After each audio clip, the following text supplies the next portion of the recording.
How to delete account on Telegram. Hey everyone, welcome back to our channel. In today's video I will guide you on how you can delete account on Telegram, so make sure to watch the video till the end. In order to delete your Telegram account, go ahead and then launch the Telegram application. Tap the three lines option from the top left and then just go to settings. From settings, just scroll down to the option called Telegram FAQ and then tap on it. Once you go to Telegram FAQ, just keep scrolling a bit further below. And here one of the options you'll find is your account. Under your account you'll find an option that says delete your Telegram account, so tap on it.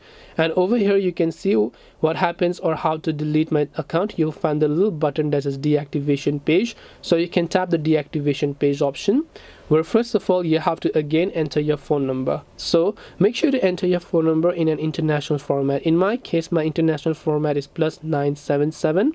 Depending upon the country you live in, make sure to enter your phone number in an international format. Tap the next option and then after that it will send a code. Verify the code and your account will get successfully deleted.